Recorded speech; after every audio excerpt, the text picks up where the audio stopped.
सिकड़िया बजैहा नजरिया बचा के सिकड़िया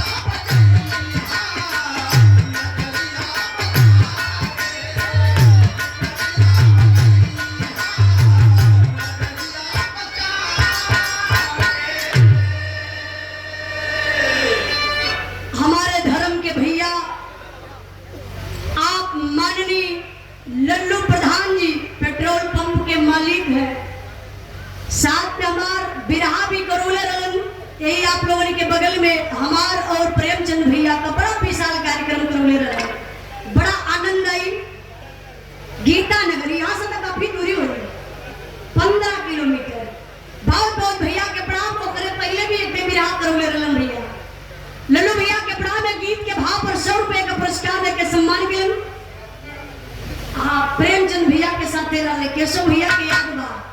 देखी भक्त माई पीड़ा वाली से कहलस का कहले बा हो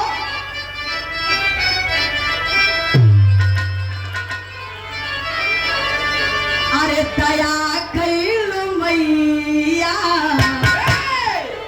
अरे दया कैलु मैया बनवलु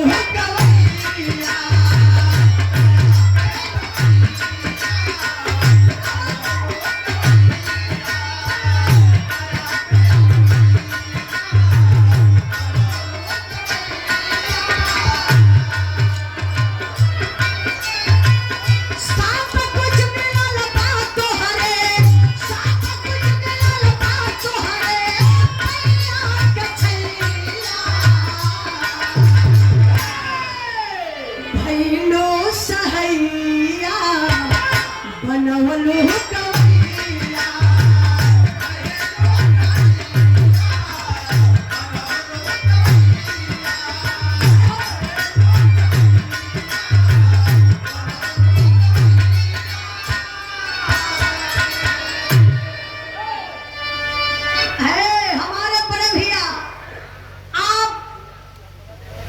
चंद्रशेखर यादव जी इलाहाबाद के धरती से सम्मान कैलन।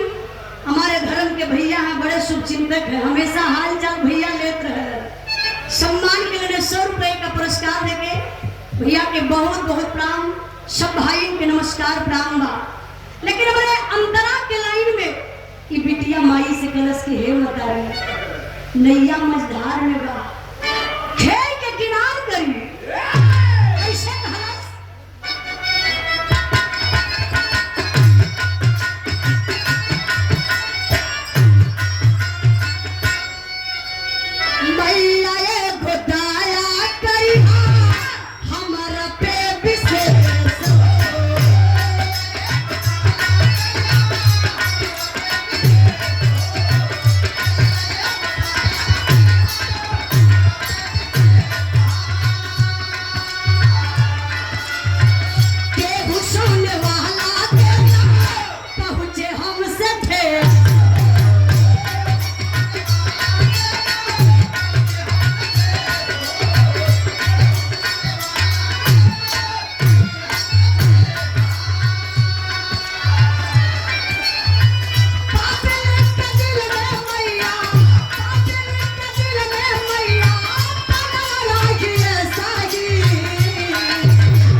बेसुरा भैया हारमोनियम बोल देते हैं, परेशान हो जाते हैं।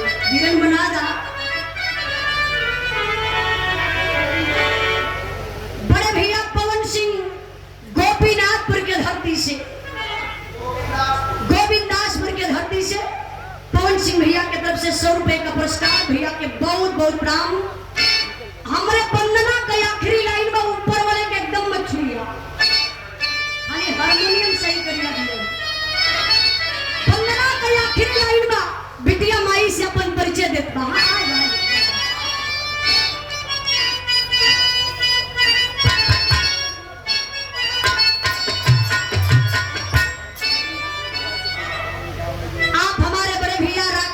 यादव ग्राम गोविंदासपुर के ठेकेदार महोदय।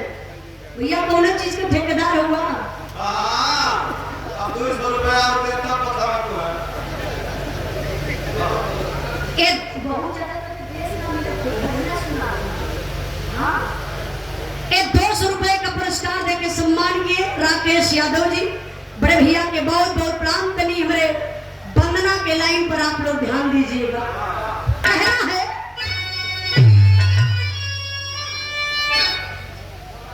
राम किशुन ठेकेदार धौरहरा के धरती से सम्मान के लिए 100 रुपए का पुरस्कार देके भैया के बहुत बहुत प्रणाम।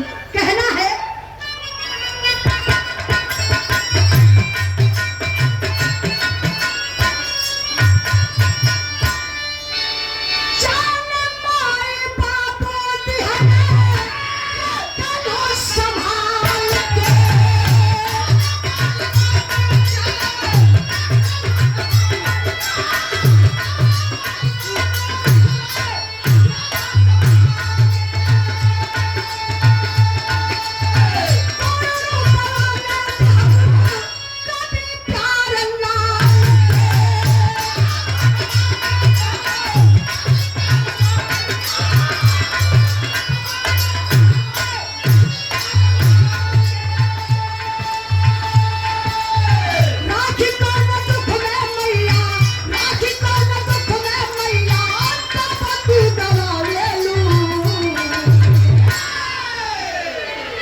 देखे हर दबैया, अरे देखे हर दबैया बनवलू गवैया।